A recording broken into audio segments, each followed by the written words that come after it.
Only on the field as a 77th-minute substitute, the Morocco striker dived to reach a curling cross from the left but headed the ball past goalkeeper Munir El Khajoui. There was an explosion of joy among the Iran squad, with coaching staff and substitutes sprinting onto the field and jumping for joy. It was Iran's second win in 13 matches at the World Cup, and Asia's first since the 2010 tournament in South Africa. With Spain and Portugal the other teams in Group B, Friday's match in St. Petersburg was regarded as a must-win game for the two outsiders. Iranian fans at the national team's first match at the World Cup unfurled a banner protesting Iran's ban on women attending soccer matches back home. The banner read, and it was held aloft during the match against Morocco in St. Petersburg on Friday local time. After it was initially unfurled during the first half of the game, there was a brief commotion as it was put away. The reason for the commotion wasn't immediately clear as three stewards moved across to where the banner was, on the bottom row, near to one of the goals. It then remained unfurled for the remainder of the first half. Then, in the second half, the banner moved up the field near the other goal. Since the 1979 Islamic Revolution, Iranian women have been banned from attending soccer matches and other male-only sporting events. A partial exception to the ban on women was made in June 2015 when a small number were allowed to watch volleyball in Tehran. The decision came following public outcry a year earlier after British-Iranian student Gurn Shagivami was detained while trying to attend a men's volleyball match at Azadi. She spent in more than 100 days in prison, much of it in solitary confinement. At the 2016 Rio Olympics, Sajeda Norozi waved a small Iranian flag during an Olympic volleyball match, her first time in a sports stadium. Before Friday evening's match, fans from Iran and Morocco mingled on the streets of St. Petersburg, wearing the country's flags, blowing whistles and chanting songs.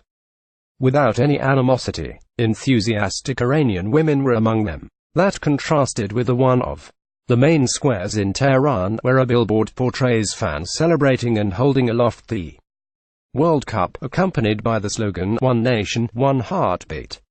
There were no women on it. Some fans were keen to express themselves as they arrived at the imposing St.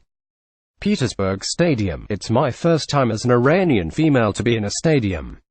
I'm so excited," a young Iranian woman, who gave her name only as Nazanin, told the Associated Press. She had the colors of the Iranian flag drawn on her cheek.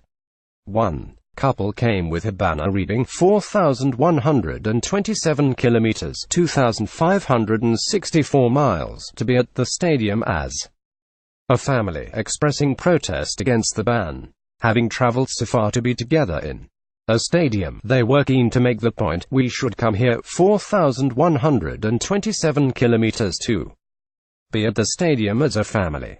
Why? This is stupid," said the man, who gave his name only as Armin. He was supported by his wife, who said she was extremely happy to be finally going to the stadium. Nazanin and Armin asked not to be identified by the last names because of the sensitivity of the issue at home in Iran. Players have also previously lent the support to the cause.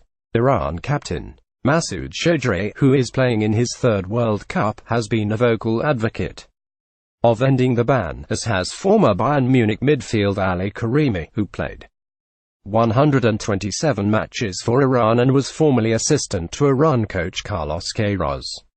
Iranian President Hassan Rouhani met with FIFA President Gianni Infantino in Tehran on March 1. On the same day, 35 women were detained for trying to attend the Tehran derby between Esteghlal and Persepolis, known as the Red-Blue Derby, and which Infantino attended. Women disguising themselves as men have tried to enter soccer stadiums in Iran before, some of them successfully doing so and posting photos of themselves in beards and wigs on social media. A group known on Twitter as Open Stadiums has been pushing for access, describing itself as a movement of Iranian women seeking to end discrimination and let women attend stadiums.